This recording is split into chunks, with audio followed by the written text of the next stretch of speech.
Oi, gente! Estamos começando mais um episódio do Entre Chaves, seu podcast de desenvolvimento de software. Eu sou a Fernanda Vieira e hoje a gente vai falar sobre arquitetura hexagonal. Mas assim, não se esqueça, né, para quem está nos ouvindo, se você tiver alguma dúvida, alguma sugestão sobre tema ou sobre melhorias para nós, manda um e-mail ou nos adicione no Instagram. Os links estão na descrição do episódio. Então, gente, para falar sobre esse tema, estamos aqui com algumas pessoas. Alguns estreantes do podcast, outros não, outros já mais velhos de casa. Então, vamos lá. E aí, Abdala, beleza? Se apresenta pra gente, por favor. E aí, Fernandinha. Fala, pessoal. Eu sou Abdala, sou arquiteto aqui na DTI. Otávio. Não, ele é novo na casa, ele tá tímido. Eu não sei como faz essa Ele tá transição, tímido. porra. Mas ele tá tímido. Olá, meu povo, minhas povas. Tô de volta aí no podcast depois de um tempo. Vamos falar aí hoje sobre arquitetura hexagonal. Para quem não me conhece, eu sou arquiteto aqui na DTI Digital também. E estamos aqui com o convidado, o Alex. Diz aí, Alex.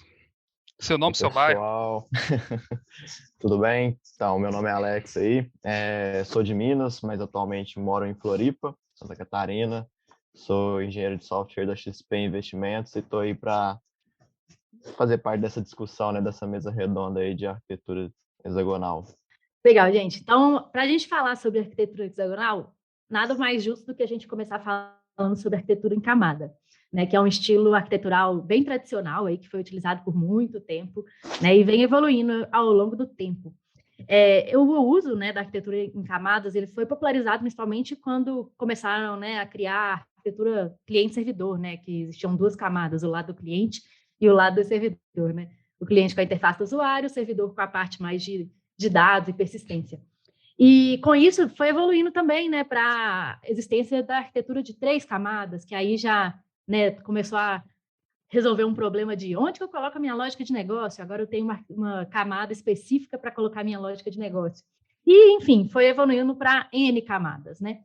Então, para a gente começar esse episódio, falar um pouco mais sobre arquitetura hexagonal, vamos começar primeiro falando disso, né, de arquitetura em camadas. Então, gostaria que vocês pudessem, se vocês pudessem definir um pouco melhor, né, o que é arquitetura em camadas e qual o problema que esse tipo de arquitetura vem resolver.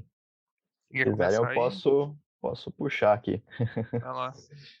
Bom, a arquitetura em camadas, acho que ela busca resolver a parte de organização de código, né? A arquitetura de software está aí para isso, né? Como a gente consegue modelar, organizar o nosso próprio código ali, para talvez evitar algum autoacoplamento, que possa talvez dificultar a manutenção e até a evolução aí do nosso sistema. Então, quando a gente fala arquitetura em camadas, é subdividir ali o nosso projeto com responsabilidades distintas, né? Seja parte de conexão com algum dado, algum adapter ali, ou seja a parte de business logic, a parte de regra de negócio, até então os entry points também. Então é mais para ter esse desacoplamento para facilitar aí manutenção e a própria evolução da aplicação, caso seja esse o objetivo dela, né, também.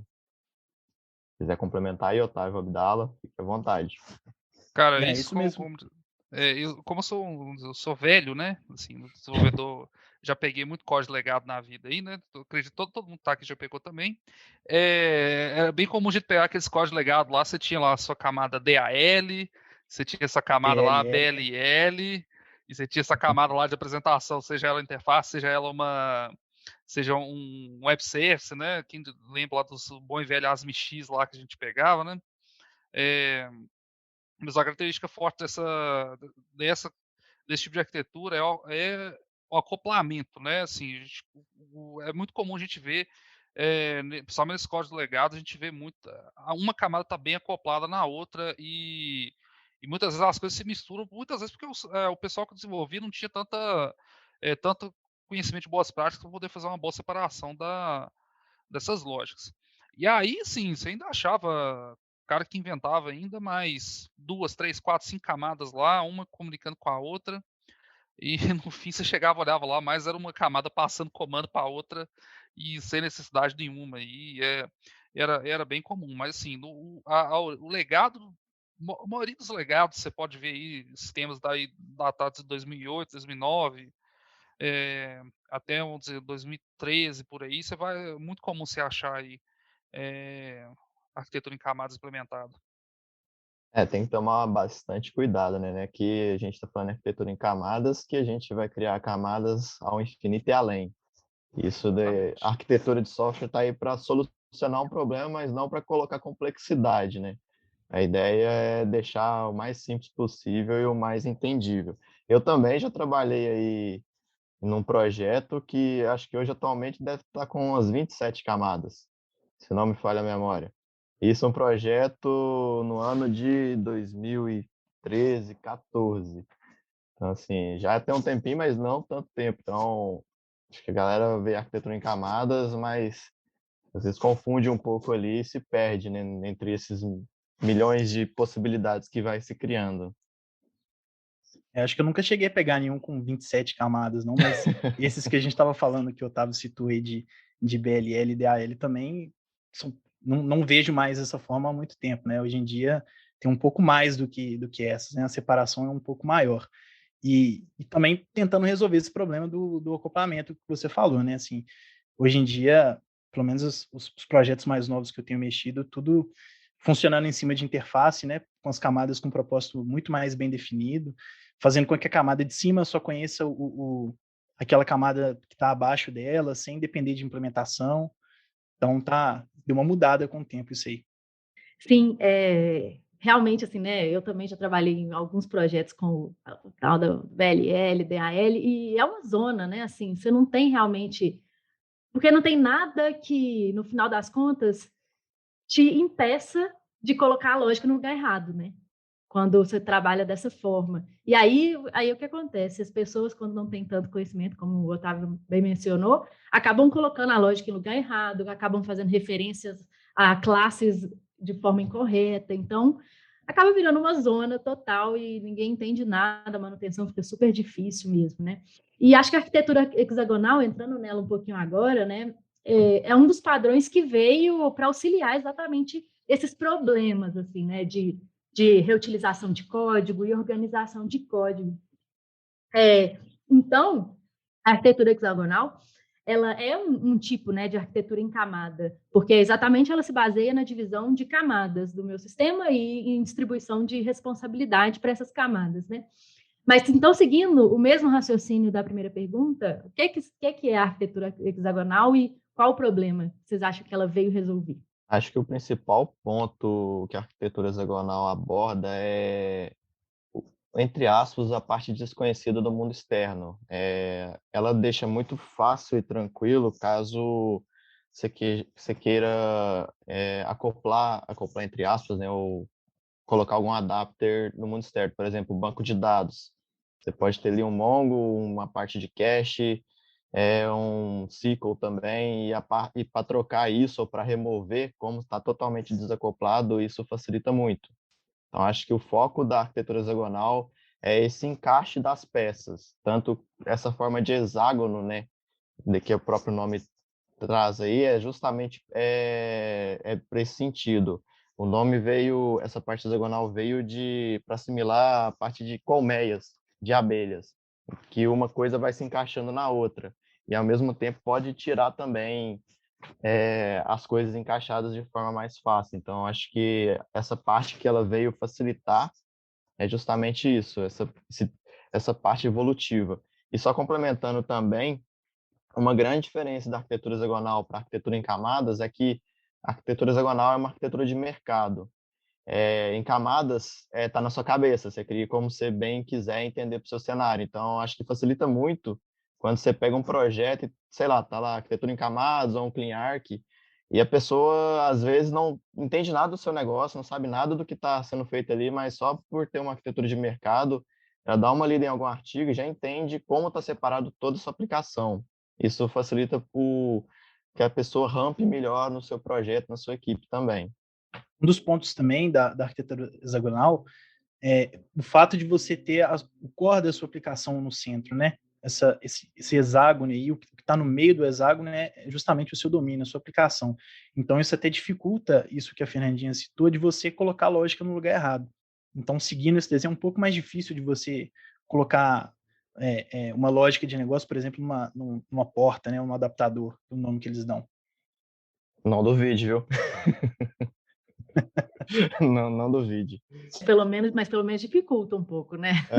É sugestão, né? Assim, tem lá as guidelines de como você cria, como você desenvolve em cima da arquitetura hexagonal, mas, de novo, não é bala de prata nenhuma arquitetura e não tem nada que vai bater na tela do computador de uma telinha azul, né, na frente do programador, falando assim, ó, você não pode fazer isso. O cara vai lá e faz, já vi regras de negócio na controller, que é coisa, assim, bem bizarra. Só Não, isso aí. ressaltando.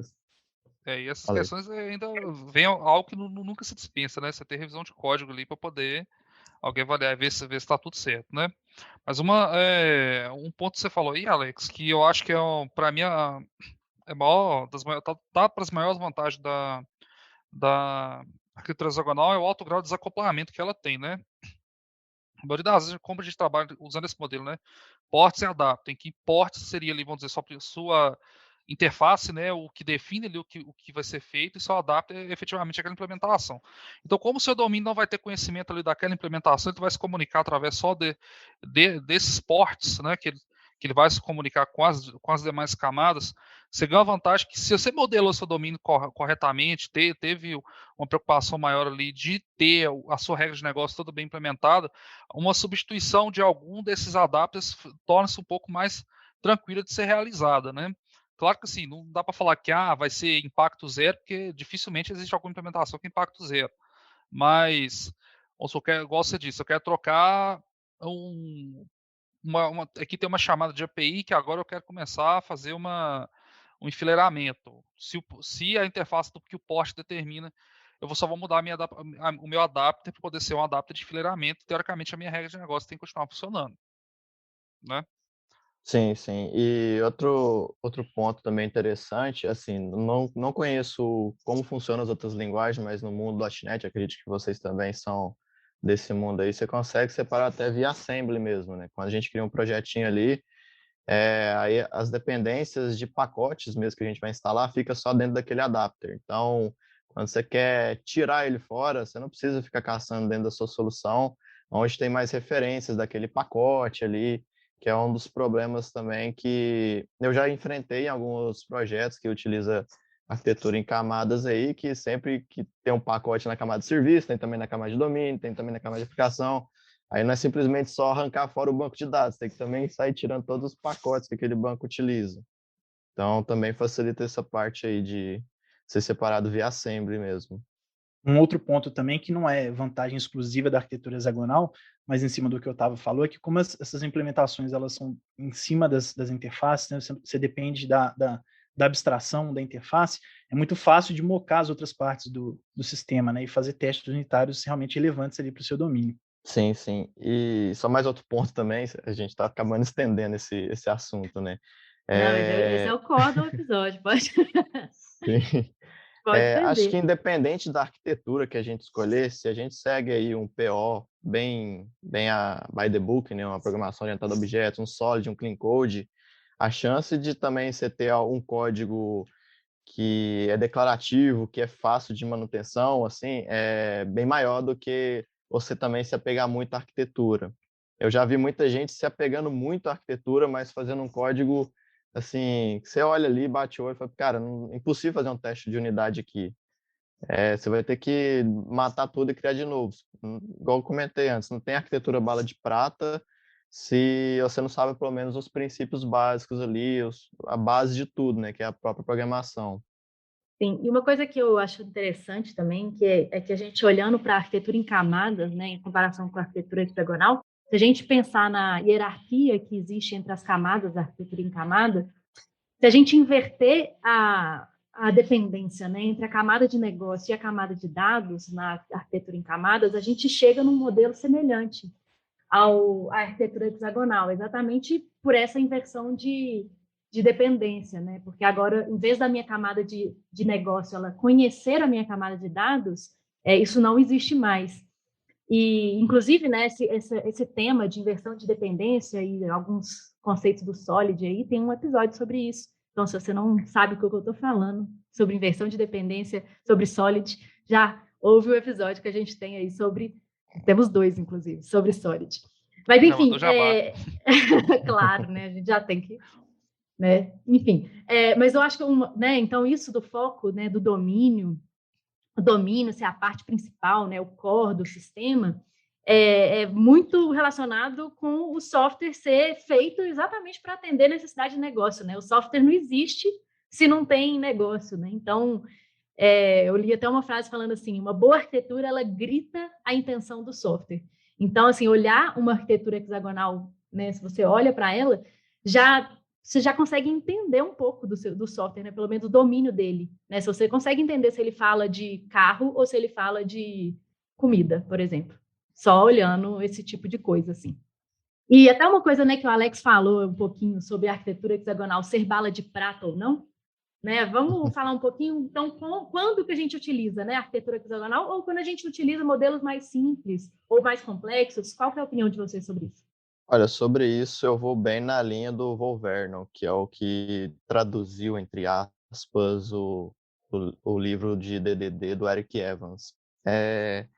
Se você tem apenas uma exposição de dados, né, se você constrói uma telinha crude, que simplesmente vai mostrar os dados que tem na sua base e vai salvar, talvez uma arquitetura em camadas ali super simples já resolva o seu problema.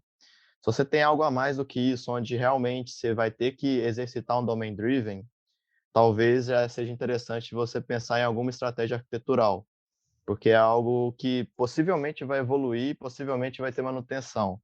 E então, assim, é algo que, quando você for pensar em arquitetura de software, é algo que não seja tão simples a ponto de você ignorá-la, mas também a parte não complexa não cai muito nessa frase, mas se for realmente uma parte um pouco mais complexa, já para você poder pensar em uma arquitetura hexagonal, um CleanArch, um Onion ali, dependendo do cenário que você esteja atuando.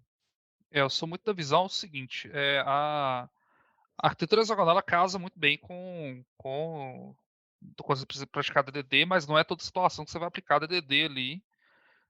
Porque às vezes, igual o Alex deu um exemplo aí, eu tenho aqui sei lá, um processo aqui que a única coisa que ele faz é ler de uma fila e escrever no banco, por exemplo.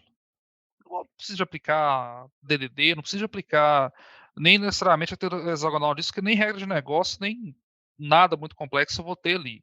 Eu digo um pouco mais a pegada seria quando você começa a ter um pouco mais de complexidade do seu domínio, né?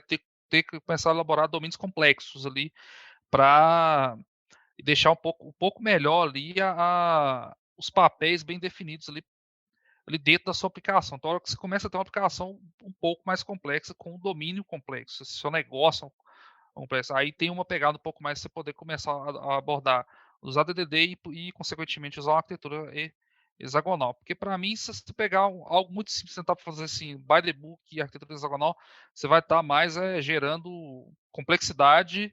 E uma frase que eu já ouvi muito é assim: complexidade é custo, desnecessário é custo. Nada além disso. Totalmente, assim. E até pensando, né, eu queria levar essa discussão um pouquinho para soluções de microserviço, né, que, bom, microserviços são aí uma abordagem de construção de software, né, que se tornou muito popular nos últimos tempos, mas que basicamente é a divisão do nosso sistema, né, da nossa aplicação em módulos, e módulos pequenos. Então, eu queria levar essa discussão um pouquinho para esse lugar do microserviço. E aí, microserviço, por ser pequeno, por ter responsabilidade definida, a gente deveria usar a arquitetura hexagonal, ou não tem nada a ver, sempre vamos usar mesmo, e é isso? O que vocês acham? Acho que tem que tomar cuidado quando fala de microserviço. Já vi muita gente confundindo microserviço com nanoserviço. O que seria esses dois? Nanoserviço seria uma aplicação igual o Otávio falou. Vai ler de algum lugar ou recebe o dado de algum lugar e salva no banco. Isso tipo, nem sei se é nano ou tão pequeno, mais pequeno do que isso.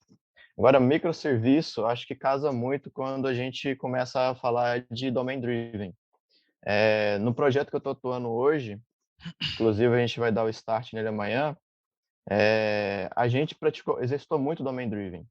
E a gente até fez um event storm e tal, e com os contextos ali delimitados, ali já definidos, a gente consegue perceber que um contexto ali é um microserviço.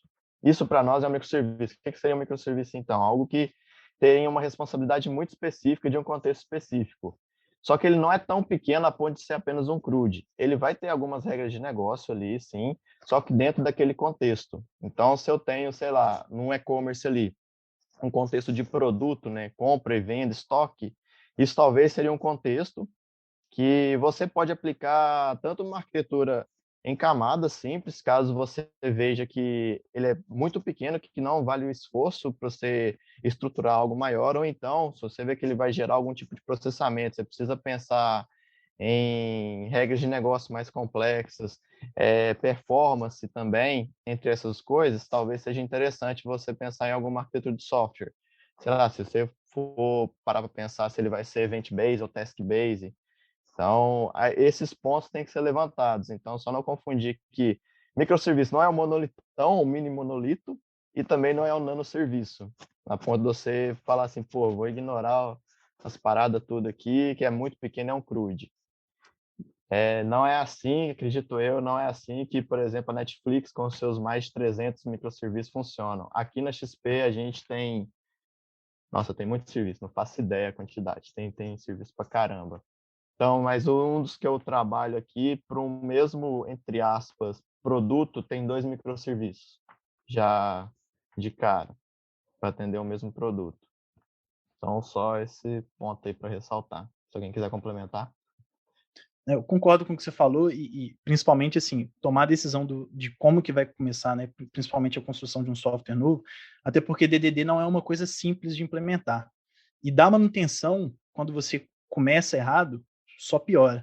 Então, talvez no exemplo que o Otávio deu ali, de você fazer uma arquitetura mais simples, não necessariamente implementando DDD, dependendo do caso, pode ser muito mais fácil e menos custoso, né? Como o Otávio falou que complexidade é custo, a gente sabe também que a maior parte do custo do software é justamente a manutenção, né? Então, dar manutenção numa coisa que não foi bem feita, em que a gente está gastando mais tempo para consertar o que a gente fez errado no começo, talvez vale realmente a pena pensar numa estratégia diferente. Sim, sim. E um ponto que a Fernandinha falou que eu esqueci de comentar, que o software tem que gritar negócio. Muitas vezes, nós desenvolvedores, eu várias vezes já passei por isso, a gente esquece do negócio. A gente quer pegar as palavrinhas ali que a gente aprendeu, né, e aplicar no dia a dia. Eu já vi isso acontecer, eu mesmo já fiz isso. Então, quando eu aprendi sobre, sei lá, arquitetura hexagonal, CleanArch, cara, eu queria colocar ali, foda-se se era um CRUD. Eu vou fazer uma arquitetura ali toda robusta para salvar um usuário no banco de dados. Então, assim, acho que o primeiro ponto antes de começar é realmente entender do negócio e saber onde ele quer ir, ou pelo menos para qual caminho ele vai querer tomar ali para tomar essa decisão. É meio chato isso, né? Que tipo, quando você fala com algum arquiteto, sempre eles falam depende, né? Tem sempre essa palavra. Qual arquitetura usar? Pô, depende. Nunca tem a palavrinha tipo, pô, usa hexagonal aqui, usa clean, usa não sei o quê. É quase impossível de conversar, né? Aqui no Entrechaves aqui no Entrechaves a gente fala muito depende mesmo. É sempre assim, né? A gente chega no final das contas, então, o que a gente vai utilizar? Depende. É sempre assim mesmo. E não tem jeito, é isso, né? E você falou isso com nós desenvolvedores, às vezes a gente fica querendo mesmo colocar a tecnologia que está no hype, a ferramenta que a gente gostaria de aprender, mas, claro, a gente não pode esquecer que o cliente é o foco e a gente não existe se não existem problemas de negócio, né? Não existe software sem problemas a serem resolvidos. Bom, pessoal, eu queria só, né, para a gente finalizar, temos alguns conceitos que vocês falaram aí que eu não sei se ficaram muito claros assim para quem está ouvindo a gente. Principalmente assim, DDD, Clean Architecture, acho que não sei se alguém chegou a mencionar a Onion Architecture, acho que o Alex chegou a mencionar, não sei. Vocês mencionou? Agora eu preciso saber, senão eu não vou falar sobre ela. Deve ter falado. Eu estou na dúvida. Falou. Não sei quem falou. Foi o Alex. Ai, Deus, então tá. Então, vou começar de novo essa parte. Tá. Então, pessoal, não vou nem falar finalizar. João, desculpa, corta essa parte, porque eu não vou falar finalizar, senão as pessoas param de ouvir. Beleza.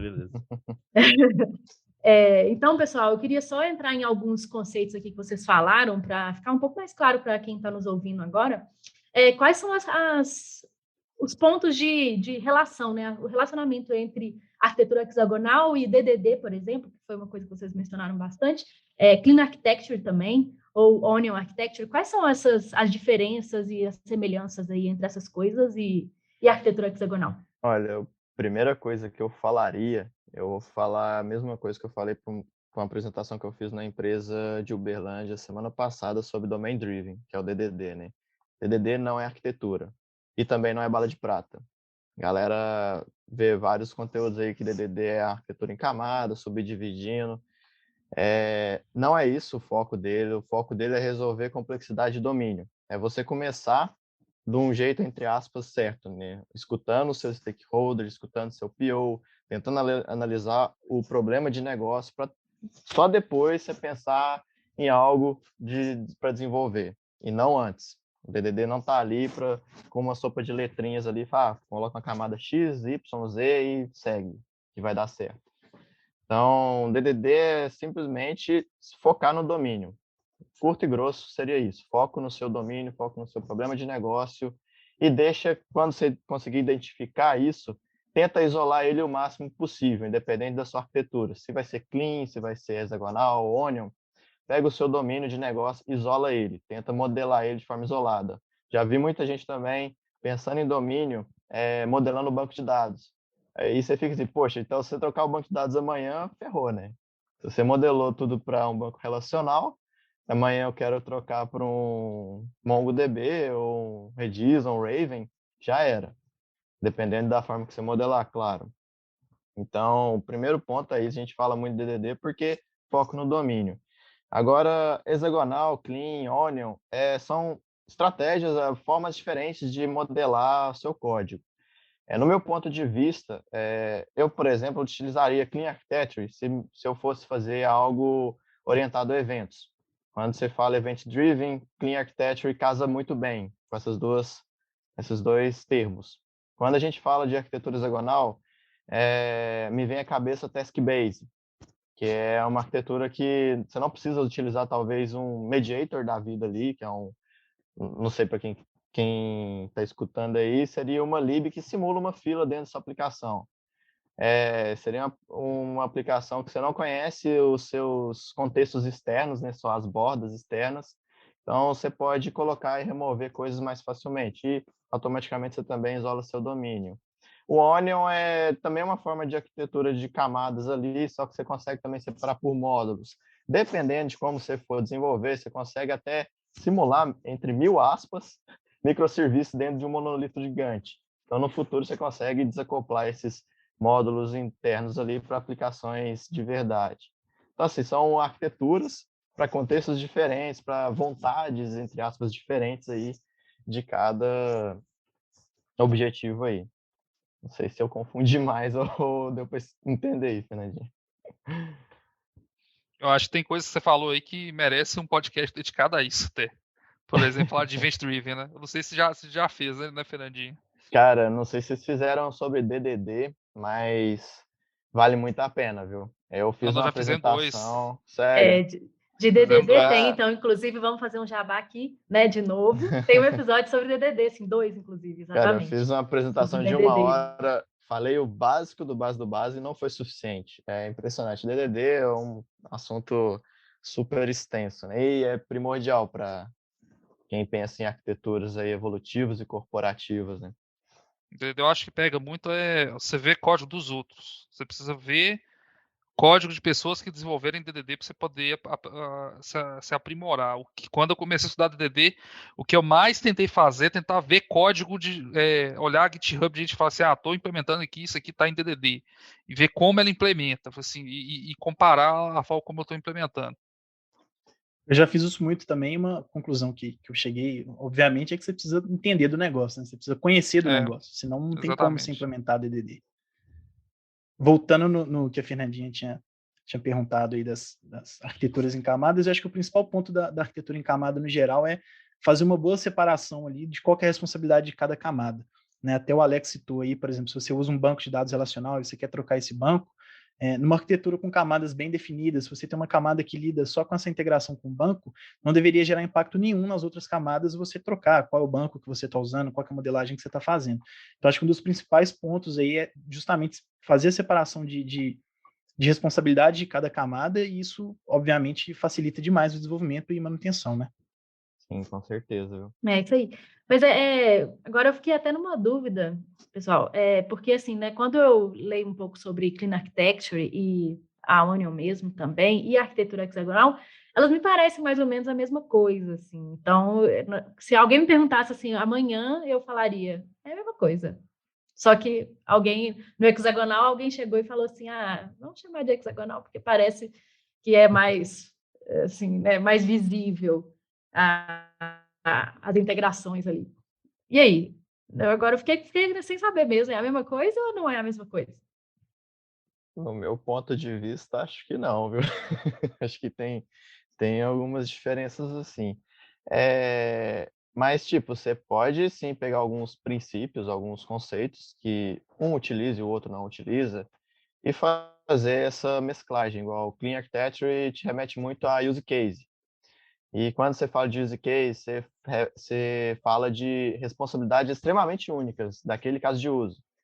E geralmente um use case não conversa com o outro. Aí você tem em cima ali um application que coordena tudo ali, ou você tem já também, como a gente está falando de clean, a gente também remete a event driven. Então, geralmente você tem um buzz ali para notificar alguma coisa. Então, se eu tenho um e-commerce ali que eu vou cadastrar um produto, aí eu vou lançar uma notificação que um produto foi cadastrado para, sei lá, os contextos de estoque, saber que esse produto foi cadastrado e adicionar mais um para ele.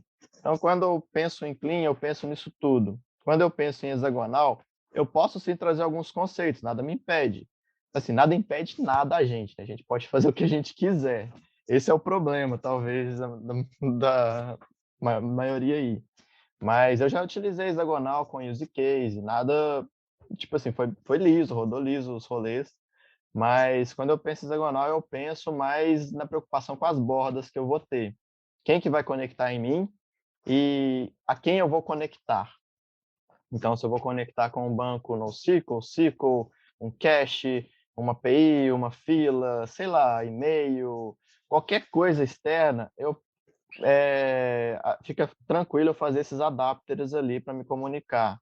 E quem que vai conectar em mim, né, também? Se eu vou ter 1, 2, 3, 4, 5 clientes, se eu vou ter, sei lá, 5 fronts me consumindo, mais um console application, mais, sei lá, estou chutando aqui algo que pode acontecer. E no Clean eu vejo que é muito orientado a eventos. Eu disparo uma notificação e alguém lê essa notificação. Eu não vou preocupar em, talvez, consumir N coisas ali para fazer algum tipo de processamento. Porque aí também vira outro termo, que eu vou trazer aqui, talvez não, mas, vou falar aqui, né, que seria os BFFs, né, Backend for Frontend. Então, você faz aquele amontoado de coisas que a hexagonal faz bem, né? Ele pega aquele monte de bordas, junta as informações e entrega. Uhum.